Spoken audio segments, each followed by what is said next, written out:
اور یہ اللہ تعالیٰ نے ایک سسٹم بنایا ہوا ہے. جس طرح اس کائنات کے لیے 1,24,000 انبیاء کرام آئے لوگوں کو میسج دینے کے لیے کہ ہم نے ایک دن اللہ کے آگے جواب دینا ہے اپنے تمام اعمال کا. تو پیغام کیا تھا؟ اللہ کا جو قرب ہے، اللہ کی محبت ہے، یا اللہ تعالیٰ کے ساتھ تعلق کا، کہ اللہ تعالیٰ کے آگے ہمیں ایک دن سربسجدہ ہو کے جو بھی ہے اپنے سوالوں کا جواب دینا. جو ہم دارالعمل ہے، بیسیکلی دنیا دارالعمل ہے، اور جو ہم اس میں بوئیں گے وہ آگے کاٹیں گے. تو یہ ایک نظام ہے، اور جنات بھی اسی نظام کا حصہ ہیں.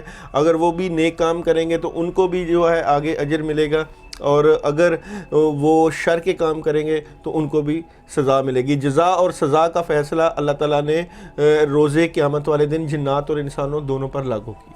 بالکل، بے شک ایسا ہی ہے. تو آپ نے بھی موکلات کا ذکر کیا، جو کہ کافی زیادہ آڈینس اس سے ریلیٹڈ کویشچنز ذرا پوچھتے ہیں. اب موکلات کے علاوہ جنات کی اور کیا اقسام ہیں؟ جیسے اکثر کہتے ہیں جنات کے جو بچے ہیں یا جنی ہے، کوئی فیمیل بھی اس کے اندر ہوتی ہے کیا؟ وہ تو ہوتی تو ہوگی، لیکن اس کو کیا کہتے ہیں؟ دیکھیں بیسیکلی اسی طرح ہے کہ اللہ تعالیٰ نے جوڑوں کی شکل ہر چیز بنائی ہے. جس طرح جو ہے وہ جانوروں کے جوڑے ہیں، نر مادہ ہے، تو جنات میں بھی اسی طرح کی چیزیں ہیں، نر اور مادہ کا ہوتا ہے. اور یہ جو ہے ان کی قسمیں اس طرح کے ہیں کہ ان کی تو مختلف قبائل ہیں. بیسیکلی نہیں، تو جو چڑیل کہتے ہیں ہم، یہ بھی جنات کی ہی قسم ہے. جنات کی اقسام میں دیو ہے، چڑیل ہے، بھوت ہیں، پریت ہیں، پچل پڑی بھی میں نے کچھ، ہاں جی، بھوت، پریت، اور بھی مختلف ایسی چیزیں ہیں کہ جن کی چھلاوا ہے. یہ ساری انہی کی اقسام میں ہوتے ہیں، اور ان کے قبائل ہوتے ہیں، جنات کے قبائل ہوتے ہیں. جس طرح ان کے مختلف قبائل ہیں. بیسیکلی کائنات کے مارد وجود سے 10,000 سال پہلے سے جنات اس زمین پر موجود تھے، اور اب بھی ان کی تعداد ہزاروں کی تعداد میں ہے. اور بیسیکلی کیونکہ یہ آگ سے بنے ہوئے ہیں، اور آگ سے بننے کی وجہ سے یہ تھوڑی سی جگہ میں زیادہ سمو جاتے ہیں. جس طرح ایک درخت پر یہ کم از کم جو ہے وہ لاکھوں کی تعداد میں بھی ہو سکتے ہیں. اس لیے کیونکہ ان کا جو وجود ہے وہ کافی ایک ہی جگہ پہ آ جاتا ہے. اس لیے کوئی اتنا یہ ایشو نہیں ہے کہ وہ کہاں رہتے ہوں گے، ان کی جگہ کیا درکار ہوگی. ویرانوں میں بھی رہتے ہیں، اور ویران گھروں میں رہتے ہیں، مسجدوں میں بھی جو ہے ان کا ہوتا ہے، درباروں میں بھی مل جاتے ہیں. تو یہ ان کا وجود تو موجود ہے، اور یہ کاموں میں بھی اثر انداز ہوتے ہیں. درباروں میں تو اکثر ہوتے ہیں. بالکل ایسا ہی ہے، کیونکہ وہی والی بات ہے کہ ہر چیز کا اپنا ایک اورا ہے، یا اپنی ایک پریزنس وہ کہیں نہ کسی نہ کسی طریقے سے شو کر دیتے ہیں. اور جو بھی ان کی ایک خاص ٹائپولوجی اور وہ جس طرح کے لوگ ہیں، پھر وہ ان کی طرف اسی طرح ہی ہوتے ہیں. اور ہم مزید اس کے اوپر اور بھی کویشچنز کریں گے اور پوچھیں گے، لیکن ہم چلتے ہیں آپ لوگوں کے سوالات کی طرف، کیونکہ کافی زیادہ کویشچنز ہیں، تو ہم چاہتے ہیں کہ ہم سارے کویشچنز کو کور کریں. تو ہم سٹارٹ کرتے ہیں اپنا کویشچن. نرگس ان کا نام ہے، اور 2 نومبر ان کی ڈیٹ آف برتھ ہے. اور جیسے کہ میں نے ناظرین پہلے بھی بتایا تھا کہ اپنا نام پورا بتایا کریں، اپنی ڈیٹ آف برتھ بھی پوری بتایا کریں، اور کوشش کیا کریں کہ اپنا مسئلہ جو ہے نا وہ صحیح طرح سے ایکسپلین کیا کریں. کیونکہ کچھ ایسے بھی کامنٹس ہیں جن میں صرف نام اور ڈیٹ آف برتھ تھی لیکن مسئلہ نہیں تھا، تو پھر ہم آپ کو اس سے ریلیٹڈ کیا پتہ ہے. تو کائنڈلی جب بھی اپنا کوئی کویشچن پوچھے تو وہ پورے طریقے سے پوچھے. تو یہ اپنی دوسری شادی کے بارے میں پوچھنا چاہ رہی ہیں کہ ان کو کرنی چاہیے نہیں کرنی چاہیے. دیکھیں جی، نرگس کو اگر ہم دیکھیں علم الاعداد میں، نیمرولوجی میں، تو ان کا 6 نمبر نکلتا ہے. ٹھیک ہے، 6 نمبر. اور ان کی خواہش ہے دوسری شادی کی، اور اللہ کرے ان کی یہ خواہش پوری ہو. مگر 2021 کا جو سال ہے، اس میں اس کو ہم مفرد میں تبدیل کریں تو 5 نمبر بنتا ہے. مگر اگر ہم 2022 میں جائیں تو 6 نمبر 6 نمبر بنتا ہے. 6 نمبر بیسیکلی زہرہ سٹار سے بھی تعلق ہوتا ہے، اور یہ پیار اور محبت کے اوپر بھی دلالت کرتا ہے. اگر ہم نرگس کی بات کریں کہ ان کو دوسری شادی کے کیا حالات ہیں، علم الاعداد سے تو ان کا 2022 کا سال آتا ہے. تو ٹیرو کارڈ سے ہم چیک کرتے ہیں کہ نرگس کو دوسری شادی کرنی چاہیے کہ نہیں. نہیں کرنی چاہیے، بالکل.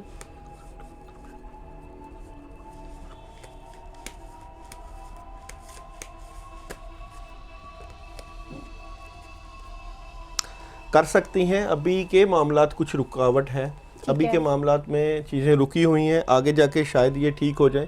وہی جس طرح کے 2022 میں جو ہے زیادہ حالات جو ہے بہتری کی طرف آ جائے, ابھی کاموں میں رکاوٹ ہے. بلکہ اگر ہم اس کو روحانی طریقے سے دیکھیں تو نرگس کے معاملات جو بیسیکلی اس کی طبیعت جو ہے اپسیٹ رہتی ہے, کھچاؤ رہتا ہے کندھوں پہ, اور مجھے جو لگ رہا ہے جادو کا اثر لگ رہا ہے اس کے اوپر کہ جو چیزیں جو ہیں ان کی جس طرح ایک قدم آگے لے کے جاتی ہیں تو پیچھے چلے جاتی ہیں, تو چیزوں میں رکاوٹیں چل رہی ہیں.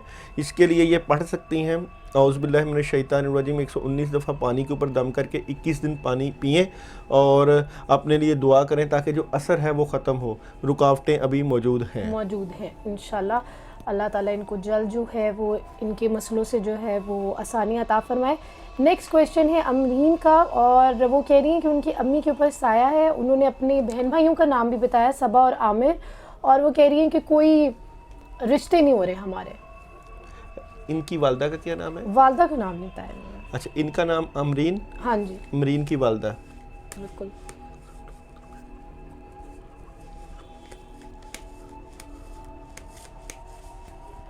اور بہن بھائیوں کا نام بتایا, صبا اور عامر.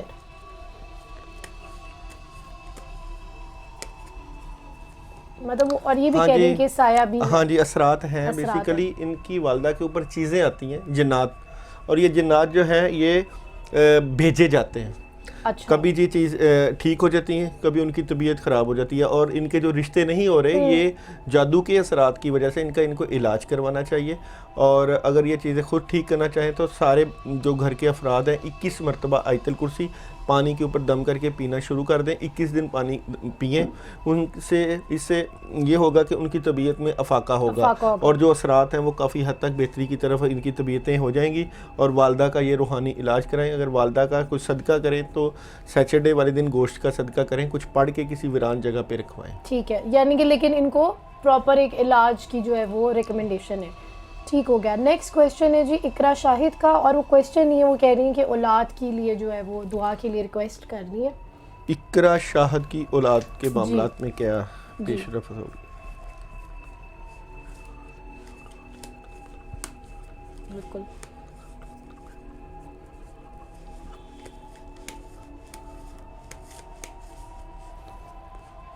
اور وہ آپ سے ریکویسٹ بھی کر رہی ہیں کہ میری اولاد کے لیے جو ہے وہ دعا کر لیں. انشاءاللہ تعالی اللہ تعالیٰ ثانیہ پیدا کریں گے.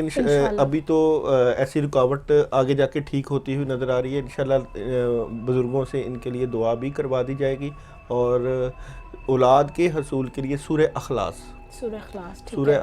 یہ 100 مرتبہ روزانہ پڑھنا شروع کریں پانی کے اوپر دم کر کے, تو انشاءاللہ تعالی اللہ تعالیٰ ثانیہ پیدا کریں. انشاءاللہ.